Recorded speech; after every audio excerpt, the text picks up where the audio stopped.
Long ago, in a land called Canaan, there lived a man named Abraham. Abraham wasn't just any man. He was chosen by God for a special purpose. God had promised Abraham that he would be the father of many nations, and that his descendants would be as countless as the stars in the sky. But Abraham and his wife Sarah had grown very old. For many years, they had no children. Then, in their old age, something miraculous happened. God fulfilled his promise and gave them a son, Isaac. You can imagine the joy and laughter that filled their home. Isaac was not just any child.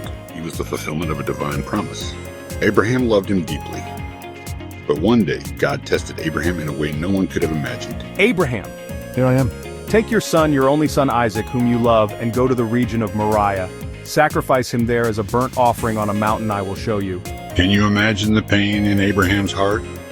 His beloved son, the one he waited decades for. Now God was asking him to give him up, but Abraham trusted God.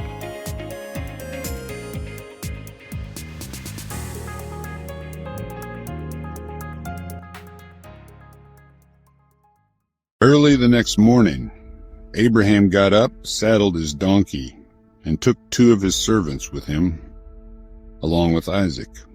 He also cut wood for the burnt offering. For 3 days they journeyed, and on the 3rd day, Abraham looked up and saw the place in the distance. Stay here with the donkey while I and the boy go over there. We will worship, and then we will come back to you. Did you catch that? Abraham said, "We will come back." Even though God told him to offer Isaac, Abraham believed that somehow, some way, God would make a way. Hebrews 11:19 tells us that Abraham believed God could even raise the dead. Father, Yes, my son? the fire and the wood are here, but where is the lamb for the burnt offering? God himself will provide the lamb.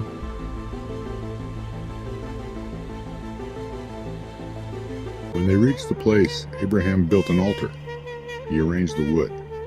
He bound his son Isaac and laid him on the altar. With trembling hands and a heart full of obedience, Abraham reached out and took the knife. Abraham, Abraham, Here I am. do not lay a hand on the boy.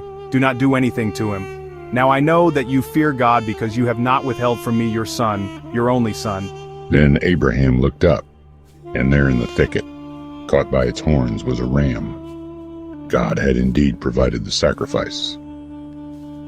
Abraham took the ram and offered it as a burnt offering instead of his son. And he called that place "The Lord Will Provide," in Hebrew, Jehovah Jireh. The story of Abraham and Isaac is not just about sacrifice, it's about trust. It also points forward to a much greater story, the story of God's own son, Jesus. Like Isaac, Jesus carried the wood for his sacrifice. Like Isaac, he was the beloved son. But this time there was no ram in the thicket. God did not spare his own son, but gave him up for us all. Abraham's faith was tested and found true. His obedience echoed through generations. And through Isaac, God did build a mighty nation. So when your faith is tested, and God asks you to trust him beyond what you understand, remember Abraham. Remember Isaac. Remember that God always provides, and his plans are far greater than ours. Jehovah Jireh, the Lord will provide. Always.